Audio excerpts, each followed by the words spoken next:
जय जगन्नाथ नमस्कार। आसतु नजर पकईवा मयूरभंज जिलार बछा बछा खबर गुड़िक उपरे। आपण जदि मयूरभंज को भल पाउथांती ताहले वीडियोटी को शेष पर्यंत देखंतु।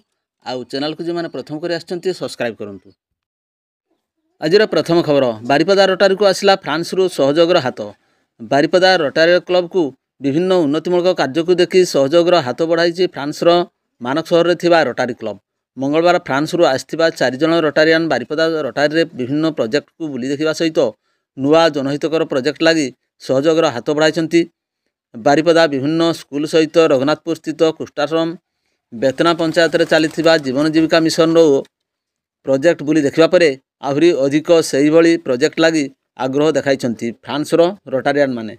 विशेषकर परिवेश संतुलन संपर्कित प्रोजेक्ट तथा वृक्षरोपण परिवेश स्वच्छता पर अधिक प्रोजेक्ट उपर आग को से बारिपदा रोटारी सहित मिसी कार्य करिए बोली कहते। तेबे यही कार्यक्रमटी दिन 11 रु अपराह्न 4टा पर्यंत चली।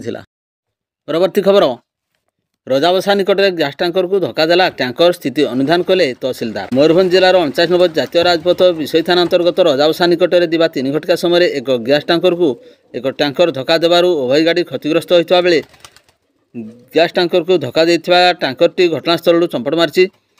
घटनास्थल में दमकल बाहिनी सहित विषय तहसिलदार उपस्थित रही घटनार स्थिति अनुधान करने सहित सुरक्षा पर कड़ा नजर रखिंट। आसतु नजर पकईवा परवर्ती खबर। दीर्घ दिन पर शिमिलीपाल कलाबाघ देखिले पर्यटक। शिमिलीपाल एक पर्यटन मुख्य आकर्षण पलटि। राज्य तथा राज्य बाहर अनेक पर्यटक शिमिलीपाल बुलवाक आसुवा बेले बाघ न देखि अनेक समय पर्यटक निराश होती। तेबे दीर्घ दिन पर पर्यटक शिमिलीपाल कलाबाघ अर्थात शावक को देखिबार सुजोग पाइथिले। तेबे एने गणमाध्यम माध्यम दिवा 4 घटिका समय सूचना देइचंती पर्यटक। परवर्ती खबर राजस्व बंगला निकट में महुमाछी आक्रमण में 4 जन पथिक आहत। करंजा सहर राजस्व बंगला निकट में अपराह्न प्राय 5 घटिका समय महुमाछी आक्रमण में 4 जन पथिक आहत होता बेले जड़े करंजिया डाक्तरखाना चिकित्सित होता प्रत्यक्षदर्शीठार सूचना मिली। सूचना थाउ कि यह स्थान में गत मास महुमाछी आक्रमण में 15 रु ऊर्ध्व व्यक्ति आहत होते। पुनश्च अकस्मात रास्तार महुमाछी बुलुवा जानी न पारि किछि पथिक यह रास्तार आसुवा समय महुमाछी आक्रमण शिकार होते। एठारे महुमाछी आक्रमण संख्या बारंबार बढ़ुथिबारु यार स्थायी समाधान पाई स्थानीय लोक माने प्रशासन निकट में निवेदन करछंती। परवर्ती खबर पुनरुद्धार पर मॉडल लाइब्रेरी हेब बारिपदार सताऊ पाठागार जुबली लाइब्रेरी। बारिपदार 125 वर्षर अधिक पुरातन प्रसिद्ध पाठागार श्रीरामचंद्र पाठागार बा जहाकू समस्ते जुबली लाइब्रेरी भाव में जानी ताहा आज रक्षणाबेक्षण अभाव ध्वंस होगा बसला। समय सहित पाठागार अनेक अमूल्य दुर्लभ पुस्तक वर्षा पानी रे नष्ट होईची। गत किछि दिन पूर्व पाठागार उपर महलार एक अंश मध्य भुशुड़ी पड़ता। प्रशासन नामक मात्र मझिरे मझिरे किछि टंका सहायता दे मरामती करी चुप हो बसछि। तेबे जिले में गत 4 पीढ़ीर पाठक यही पाठागार रही पढ़ी विभिन्न पदपदवी आज अवस्थापित होती। हेले कहीं हेले यही पाठागार को मन पका नहांती। तेबे वर्तमान पाठागार पुनरुद्धार पाठक माने एक कमिटी गठन करी यार परिदर्शन करने सहित यहाक एक अत्याधुनिक मॉडल लाइब्रेरी रे पुनरुद्धार करने प्रयास जारी रखिंट। परवर्ती खबर मोरडा ब्लॉक दुर्गापुर पंचायत भालुकचुआ ग्राम तारिणी मंदिर निकटस्थ चित्रा नांतियामुहा मुख्य रास्तार सोमवार राति चुआशल ग्राम यात्रा देखा किसी लोक चली चली जाउथबा बेले एक बाइक 3 जन को पछपटू धक्का देवा फल बेतनोड़ी थाना डाकई ग्रामर सोनाराम टुडू 19 वर्षर पुओ संजय टुडू गुरुतर आहत होते। अन्य 2 जन आहत होते। से चित्रोड़ा दमकल बाहिनी उद्धार कर किसान तांडी गोष्ठी स्वास्थ्य केन्द्र में भर्ती करथिले। परे डाक्तर परामर्श क्रमे बारिपदा स्थानांतरित कराइथिला। सेठारे चिकित्साधीन अवस्था संजय मृत्यु होइथिबा परिवार लोके बेतनोड़ी थाना लिखित एतला दायर करछंती। ओडी 11A7048 नंबर विशिष्ट बाइक दुर्घटना घटाई जनापड़ी। बड़जामणी फांडी अधिकारी अशेष कुमार दास 29/25 नंबर एक दुर्घटना जनित मामला रुजु करने सहित शव व्यवच्छेद कराई अधिक तदंत जारी रखिंट। परवर्ती खबर मयूरभंज जिला महुलिया थाना ठाकुरमुंडा आनंदपुर रास्तार महुलिया निकट में सोमवार राति प्राय 10टा समय एक अजणा गाड़ी धक्कर जड़े युवकर मृत्यु घटी। मृत युवक जनक होउचंती दिग्धर ग्रामर अक्षय भुजबल बयस 39 वर्ष। मिलथिबा सूचना अनुसार राति प्राय 10टा पर गाड़ी धक्का दे चली जावा पर रक्त जुड़ुबुड़ अवस्था जड़े युवक रास्ता पर पड़ता देखि स्थानीय लोके महुलिया थाना को खबर देइथिले। पुलिस 108 आम्बुलेंस जोगे युवक को आनी ठाकुरमुंडा गोष्ठी स्वास्थ्य केन्द्र में भर्ती करथिले। ସେଠାରେ କିନ୍ତୁ ଡାକ୍ତର ଯୁବକଙ୍କୁ ମୃତ ଘୋଷଣା କରିଥିଲେ। ଦୁର୍ଘଟଣା ଘଟାଇଥିବା ଗାଡ଼ିର କୌଣସି ସନ୍ଧାନ ମିଳିନଥିବା ବେଳେ ସକାଳୁ ମୃତ ଯୁବକଙ୍କର ପରିଚୟ ମିଳିଥିଲା। ମୌଲଡ଼ିଆ ଥାନା ପୁଲିସ ଏ ସଂକ୍ରାନ୍ତରେ କେସ୍ ନମ୍ବର 5/24ରେ ଏକ ମାମଲା ରୁଜୁ କରି ଶବ ବ୍ୟବଚ୍ଛେଦ କରି ପରିବାରବର୍ଗଙ୍କୁ ହସ୍ତାନ୍ତରିତ କରିଛି। ପରବର୍ତ୍ତୀ ଖବର, ରାଇହରି ପଞ୍ଚାୟତ ଜଡ଼ାଚୁଆ ଗାଁରେ ହୋ ସମ୍ପ୍ରଦାୟର ବଡ଼ ପର୍ବ ମାଘେ ପର୍ବ ଅନୁଷ୍ଠିତ ହୋଇଯାଇଛି।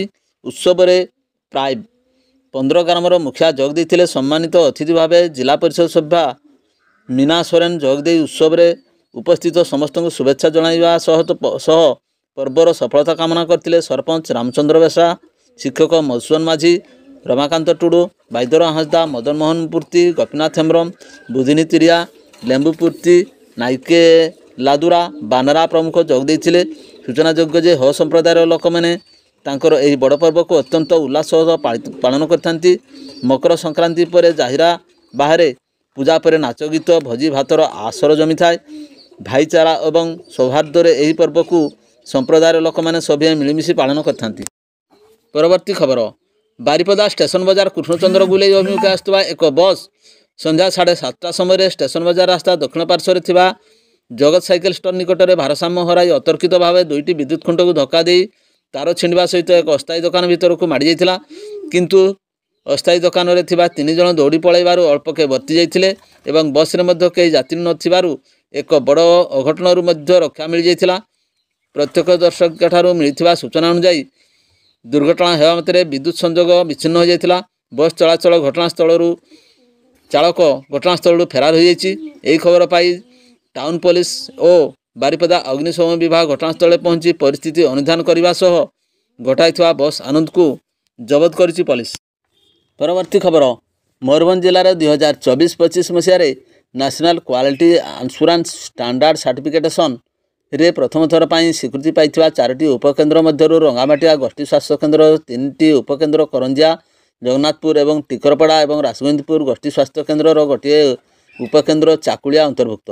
ରଙ୍ଗାମାଟିଆ ଗୋଷ୍ଠୀ ସ୍ୱାସ୍ଥ୍ୟକେନ୍ଦ୍ର 2017ରୁ କ୍ରମାଗତ ଭାବେ କାୟାକଳ୍ପ ପୁରସ୍କୃତ ହୋଇଆସିଛି।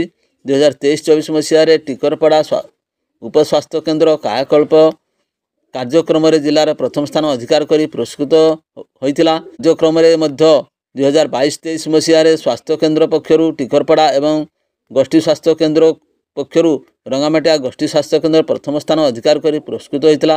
ଏନେଇ ରଙ୍ଗାମାଟିଆ ଗୋଷ୍ଠୀ ସ୍ୱାସ୍ଥ୍ୟକେନ୍ଦ୍ର ଡକ୍ଟର ରବୀନ୍ଦ୍ର କୁମାର ଦାସ, ଜିଲ୍ଲା ସ୍ୱାସ୍ଥ୍ୟ ଅଧିକାରୀ ଏବଂ NHMର ସମସ୍ତ ପରାମର୍ଶଦାତାଙ୍କୁ ସେମାନଙ୍କର ସହଯୋଗ ପାଇଁ କୃତଜ୍ଞତା ଜ୍ଞାପନ କରିଥିଲେ। ପରବର୍ତ୍ତୀ ଖବର, ଧାନମଣ୍ଡିରେ ଚାଷୀଙ୍କଠାରୁ ଧାନ କ୍ରୟ ବେଳେ କଟନୀ ଛଟନୀ ବ୍ୟବସ୍ଥାକୁ ସରକାର ଉଚ୍ଛେଦ କରିବା ବେଳେ ଅମରଦାର ଲ୍ୟାମ୍ପସ ଧାନମଣ୍ଡିରେ କ୍ୱିଣ୍ଟାଲ ପିଛା 7 କିଲୋରୁ 10 କିଲୋ ପର୍ଯ୍ୟନ୍ତ ଧାନ ଡିଲରମାନେ କାଟୁଛନ୍ତି। ଧାନର ମାନ ନିର୍ଦ୍ଧାରଣ ପାଇଁ ସେମାନଙ୍କ ପାଖରେ କୌଣସି ଯନ୍ତ୍ର ନଥାଇ ମଧ୍ୟ ମନ ଇଚ୍ଛା କାଟୁଛନ୍ତି। ସରକାରଙ୍କର ନିୟମ ନଥାଇ ମଧ୍ୟ କଟନୀ ଛଟନୀ ବ୍ୟବସ୍ଥା ଚାଲୁଥିବାରୁ ଚାଷୀଙ୍କ ମଧ୍ୟରେ ତୀବ୍ର ଅସନ୍ତୋଷ ଦେଖାଯାଉଛି। ପୁନଶ୍ଚ ଚାଷୀଙ୍କ ବହୁ ଧାନ ଖୋଲା ଆକାଶ ତଳେ ପଡ଼ି ରହିଛି।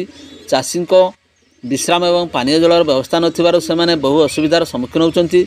ଏହିସବୁ ବ୍ୟବସ୍ଥା ଏବଂ କୃଷକ ମାରଣ ନୀତି ବିରୁଦ୍ଧରେ ଓଡ଼ିଶା କୃଷକ ସଭା ଜିଲ୍ଲା କମିଟିର ସଭାପତି ପ୍ରଶାନ୍ତ ପରିଡ଼ା, କ୍ଷେତମଜଦୁର ୟୁନିୟନ ରାଜ୍ୟ ସଭାପତି ବିକର୍ତ୍ତନ କବି ହରିଶ୍ଚନ୍ଦ୍ର ସିଂ, ଲକ୍ଷ୍ମୀନାରାୟଣ ପରିଡ଼ା, ସୁନୀଲ ସାମଲ, ବିଜୟ କୁମାର ପାତ୍ର, ନିତ୍ୟାନନ୍ଦ ଜେନା, ଯୁବ ସାଂଗଠନିକ ଖଗେଶ୍ୱର କବି, ଜୟନ୍ତ କବି, ଜୀବନ ତାରା କବି ପ୍ରମୁଖ ଧାନମଣ୍ଡିରେ ଉପସ୍ଥିତ ରହି ଏହି ବ୍ୟବସ୍ଥାକୁ ଦୃଢ଼ ବିରୋଧ କରିଥିଲେ। ଭିଡ଼ିଓଟିକୁ ଶେଷ ପର୍ଯ୍ୟନ୍ତ ଦେଖିଥିବାରୁ ଅନେକ ଧନ୍ୟବାଦ।